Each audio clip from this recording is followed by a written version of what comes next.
Германияның қазағы Өмірхан Алтын нағыз арандатушы. Сондықтан мынау қазақ тілді сайткерлер, блогерлер, Қытай мен қазақтың достығын дәріптеушілер, Қытайдың Қазақстандағы диаспорасы деген статус алған хуачаулар, аталмыш мұғажірлер бұғанға дейін Өмірхан Алтынға баса мән беріп келген жоқ. Бұл үлкен қателік.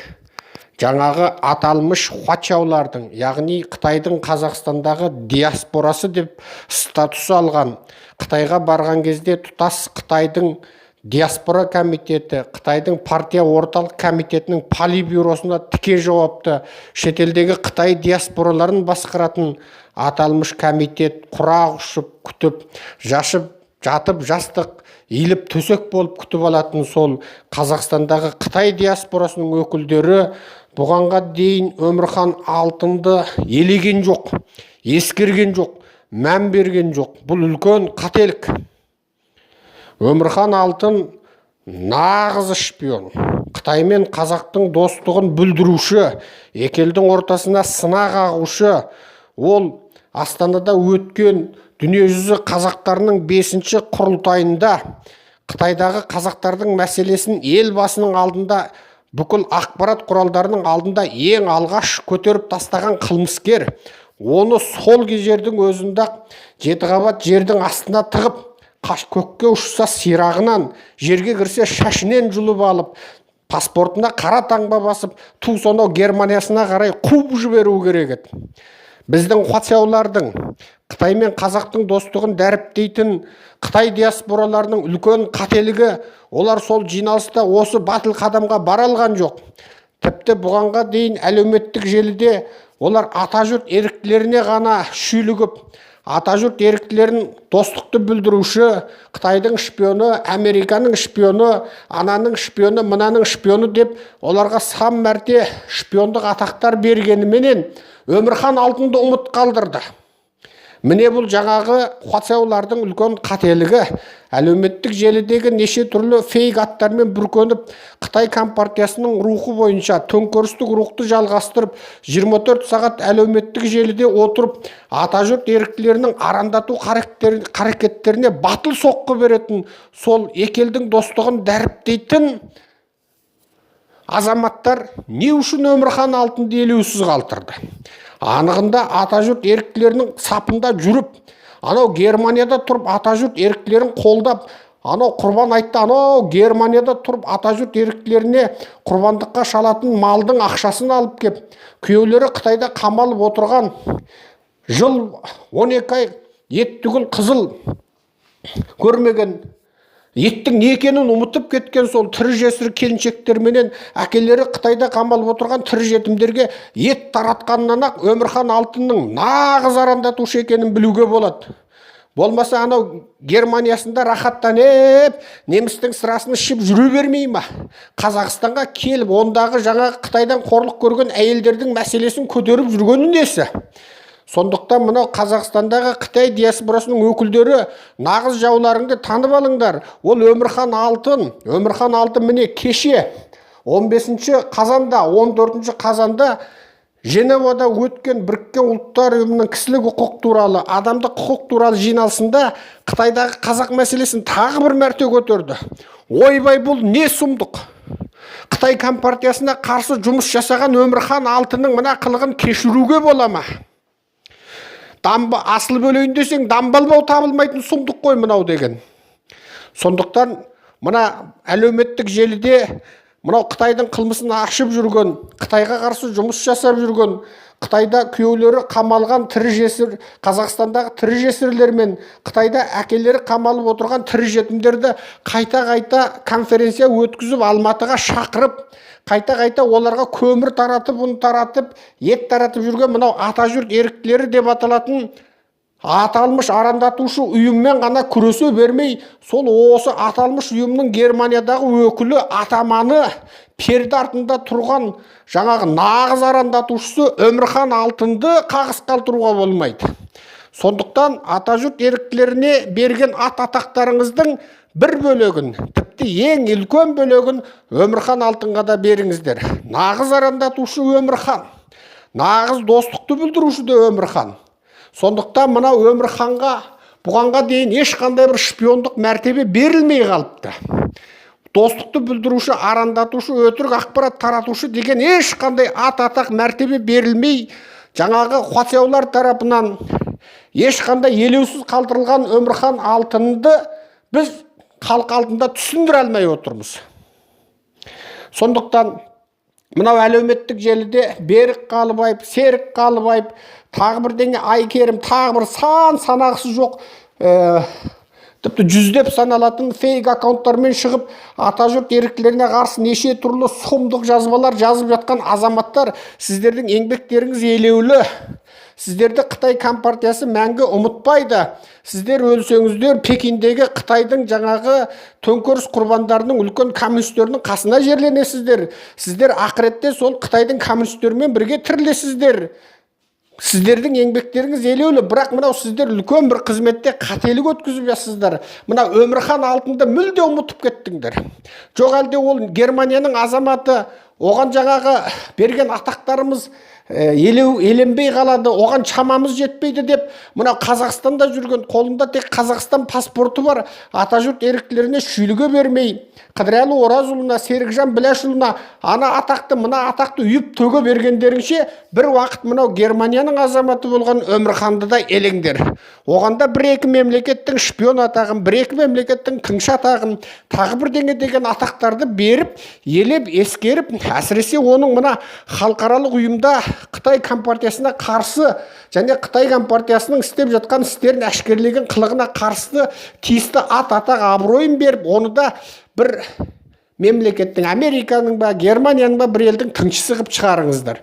Немесе Германия үкіметіне, неміс канцлеріне қарай арыз жазып жіберіңіздер. Сіздердің мына бұғанға дейін Өмірхан Алтынды елеусіз қалдырған қылықтарыңызды кешіруге болмайды. Сіздердің бұл қызметтегі салақтықтарыңызды, бюрократтықтарыңызды Пекиндегі Қытай Компартиясы орталық бюросы көрсе, немесе сіздер тіке бағынатын Пекиндегі шетелдегі Қытай диаспораларымен жұмыс жасайтын мекеменің басшылары білсе, немесе өткенде ғана келіп кеткен қожайындарыңыз Шыңжаңдағы саяси мәслихаттың жаңағы басшылары білсе, немесе Қытай Компартиясының шетелдегі диаспораларды басқаратын комитеттер білсе, сіздердің айлықтарыңызды қысқартып қою бек мүмкін. Сондықтан сіздер мына Өмірхан Алтынды елеусіз қалдырмаңыздар, оғанда тиісті жаңа атақтарыңызды беріп, әлеуметтік желіде Өмірхан Алтынның бұғанға дейін жасаған қылмыстарын тізбелеп, және оның қаншалықты деңгейде сұмдық зиян келтіргендерін есептеп, оғанда тиісті мәртебе беріңіздер. Себебі атажұрт еріктілерін айта шаршадыңыздар, бір уақыт жаңа тақырыпты өзгертіңіздер. Атажұрт еріктілері енді бәрі дерлік Қазақстан азаматтары, оларға жаңағындай неше түрлі атақ бергеніңізбен не олардың ешқайсысын соттата алмадыңдар, не атып тастай алмадыңдар, не у беріп өлтіре алмадыңдар. Енді 24 сағат бойы отырып алып әлеуметтік желіде шулата бергенше бір уақыт енді найзаның ұшын анау Германиядағы Өмірханға қаратыңдар. Немесе оның неміс азаматы екендігінен тайқып, қорқып тұрсыңдар ма? Жоқ, оған жаңағы берген атағымызды алмайды, неміс өкіметі қабылдамайды деп тұрсыңдар ма? Сендер өйтіп торықпаңдар, хат жазыңдар, арыз жазыңдар, Біріккен ұлттар ұйымына жазыңдар, Америкаға жазыңдар, жазатын жердің бәріне жазып, мынау Өмірханның қылмысын әшкерелеңдер. Өмірхан Алтын елеусіз қалып қалмасын. Құрметпен, Серікжан Біләшұлы. Телефон WhatsApp 8 747 063 90 31.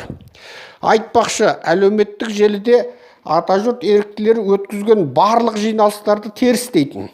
Атажұрт еріктілерін Қытай мен Қазақтың екі ортасындағы достықты бүлдіруші дейтін. Осындай бір топтар бар. Олар атажұрт еріктілерінің белсенді мүшелері болған Серікжан Біләшұлы маған, Қыдырәлі Оразұлына неше түрлі жалалар жапты, неше түрлі сұмдықтар жазды. Бірақ бір түсініксіз нәрсе, олар анау Германияның қазағы Өмірхан Алтынға осы уақытқа дейін бір ауыз сөз айтпады. Анығында Өмірхан Алтынның еңбегі ересен. сол жиналып жатқан конференциялардың бәрінде Өмірхан Алтын аға бар. Ең алғаш осы мәселені көтергенде Өмірхан Алтын аға. Нағыз көз ашық, көкірегі ояу. Бірақ бір қызық нәрсе. Жаңағы қалың атажұрт еріктілеріне жала жабатын, фейк болып, Фейсбукте талайтын, Ютубте талайтын, WhatsAppта отырып неше түрлі сұмдық мақала жазатын, қатерлі үштіктің лаңы деп неше түрлі сұмдық сала құлаш мақала жазатындардың ешқайсысы Өмірхан Алтын ағаға тиіспейді. Неге? Ол Германияның азаматы, ол жерде демократия, ол жерде еркіндік. Және ол Өмірханға 1000 жерінен жала жапса да, немістің полицейлерімен олардың ұлттық қауіпсіздігі пысқырмайды ғой. Дәлелің, дерегің болмаса бір тиын. Және сен немістің ұлттық қауіпсіздік комитетін ақшаға сатып ала алмайсың.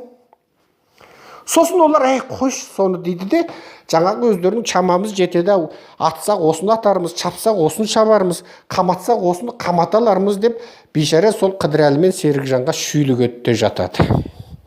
Енді қайтсын. Сосын жоғардағыдай бір сарказмды жібердік қой енді. Нағыз арандатушы Өмірхан деп. Айыпқа бұйырмаңыздар енді. Бұл да бір қызық енді. Ертең 100 жылдан кейін біздің ұрпағымыз осыны естіп, бұл туралы да бір сала құлаш ғылыми еңбектер жазылар. Дәл бүгін Қытайда қазақтар қорлық көріп жатқанда, біз сол Қытайдың қорлығын көріп жатқан қазақтың құқық мүддесін қорғаймыз деп есіміз шығып жанталасып жатырмыз. Атажұрт еріктілерінің бұл жолда еткен еңбегін ел жұртқа қайталаудың керегі жоқ. Өткізіп жатқан жиналыстар, жиналып жатқан дәлел деректер, конференциялар, дөңгелек үстелдер, жетет жазылып жатқан мақалалар. Біз кем дегенде ештеңеге шамамыз жетпесе де, осы мәселені тарих бетінде қалдырайық дедік. Қарекеті бізден, нәтижесі Құдайдан.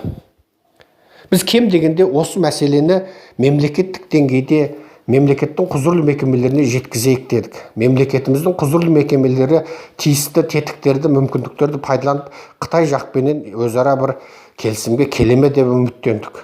Халықарадан қандай да бір көмек бола ма деп оны да үміт еттік. Бірақ бір таңғажайып құбылыс болды. Осы жұмысты қалай бастадық, бізге солай жау көбейді. Ол жау тағы бір Чаңчунпаң, Уаңчунпаң деп бір Қытай келіп біздің көзімізге шұқып, сендер оңбағансыңдар десе, мен разы болар едім ғой. Мынау Қытай ғой деп жауыммен анық алысып рахаттанатын едік қой, шекетерімізді сүртіп алып тұрып. Мәселе бізге неше түрлі фейк атпен жала жауып, ешқайсы бір өз атымен шықпайды. Неше түрлі сұмдық жазып, өзі ештеңе істемейді. Өзі жаңа тірі жетімдердің бар басынан сипамайды, тірі жесірлердің көз жасын сүртпейді.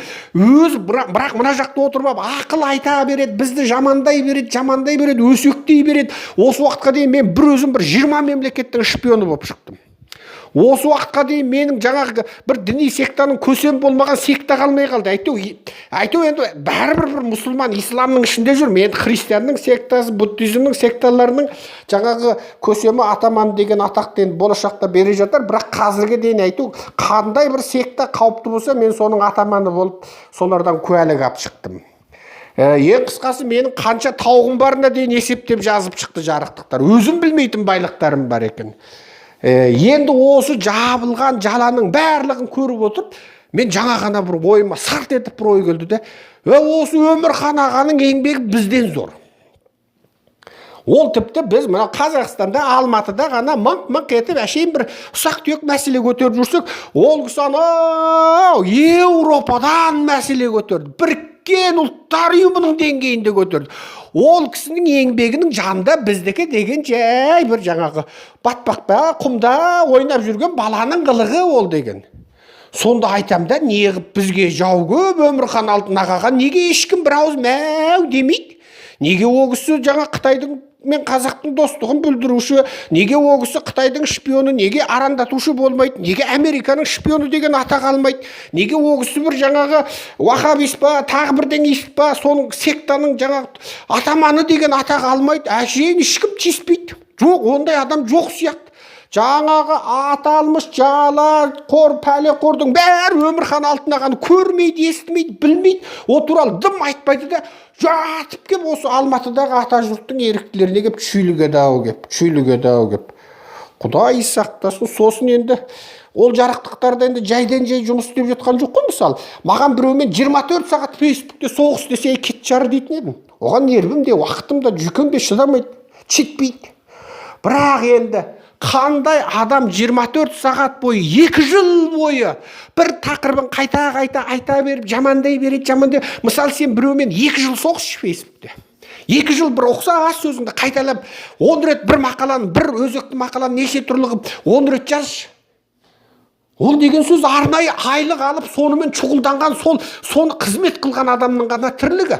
Ең көкбет деген қатында бір сөзін оң қайталамайды. Ең көкбет деген қатында ең жаман көретін абысынымен 2 жыл соғыспайды. Ең көкайыл долы деген қатын біреудің артына 2 жыл түспейді. Кем дегенде бір күні әгінің түспесе бергенші бір шай ішейікші қатын дейді. Ал енді мынау 2 жыл бойы атажұрт еріктілерінің артынан қалмай қойғандарды қалай түсінесің енді? Олар енді айлық алып тұр дейсің, басқа мал жоқ, басқа ештеңкемен түсіндіре алмайсың. Бірақ енді олар бірдеңкені біліп тұр. Германияға шамасы жетпейтінін біліп тұр. Өмірханды ұстата алмайтынын, соттата алмайтынын біліп тұр. Оны жаңағы бірдеңе жала жауып, үнін өшіре алмайтынын біліп тұр, сосын тиіспейді. Болмаса Өмірханның істегені деген біздің істегенімізден әлде қайда артық емес па? Міне, себебі олар бізді ұстата аламыз деп тұр, бізді соттата аламыз деп тұр. Оған дәлел бізге жазған сообщениелер, бәр хабарлар тұр. Біздер сендерді айтып жібереміз, битіп жібереміз. Ең сұмдығы бізге бір Қытай сөйтіп қоқан-лоққы жасаса ғой.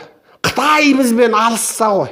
Қытай бізбенен бір жерде отырып сахнада кел бергел, айтысайықшы, тартысайықшы десе ғой. Мәселе жаңағылардың бәрі өзіміздің қазақ болып тұр да. Ең сұмдық жері сол болып тұр. Мен аты жөнім Серікжан Біләшұлы, телефон WhatsApp 8747 063 90 31.